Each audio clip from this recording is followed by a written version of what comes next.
So this is kind of what we're looking at. We've got our front box here. It's actually 2 battery packs stacked up on each other and then plumbed accordingly. We've got our custom inner fender wells that we made in-house.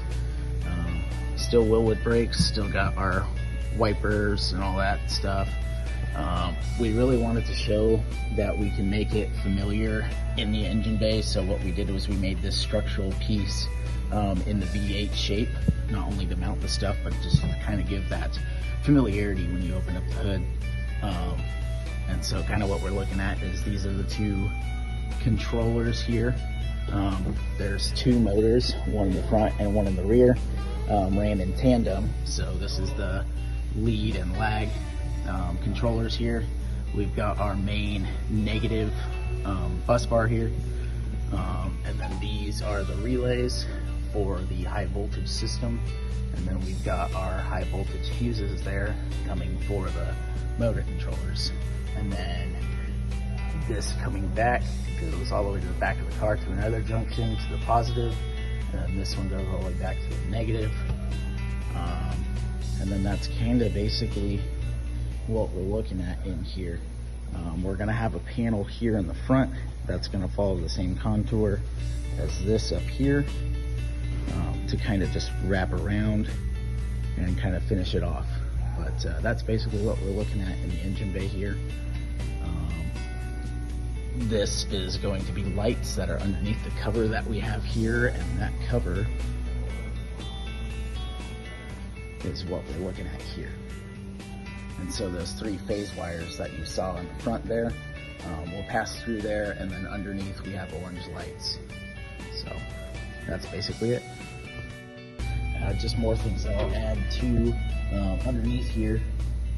That is your AC compressor mounted underneath, still very much in the car, just a little hidden, as well as kind of see that black mass there. That is actually a power steering pump as well, underneath there. So we still very much have our accessories in the car, but they're just a little more hidden than being in front here with like a drive system and whatnot.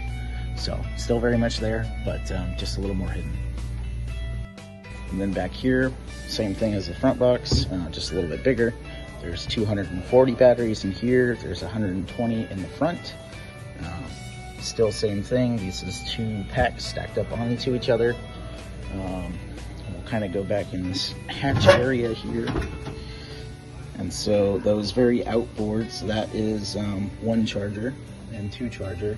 That way they can take a little bit of the stress away from just using 1 as far as the amperage is concerned to charge up the batteries. We've got our main positive junction there and our main negative junction, and then this is what you call your DC to DC converter.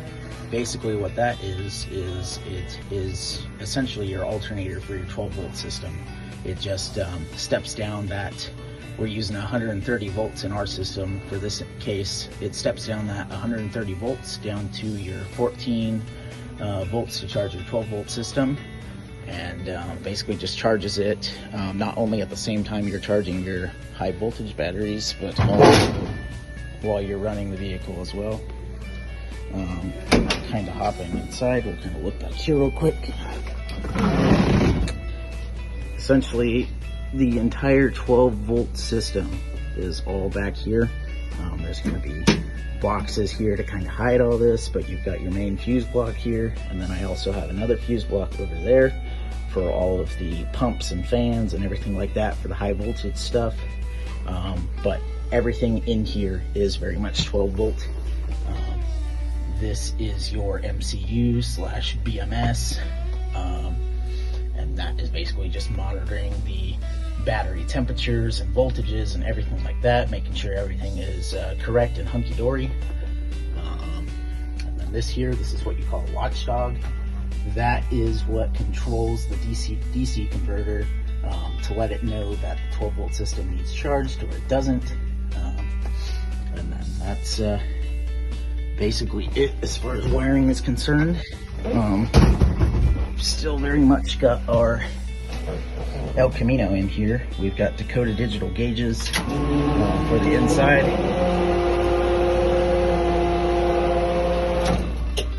Sorry, that's a little loud, but our shifter is just a golf cart shifter. We really couldn't think of anything else as far as off the top of our heads, but that's what we went with.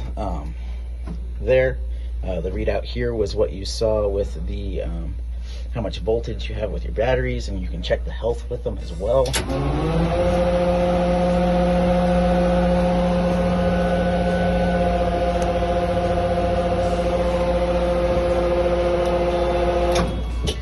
And as you saw, we were just about fully charged with this.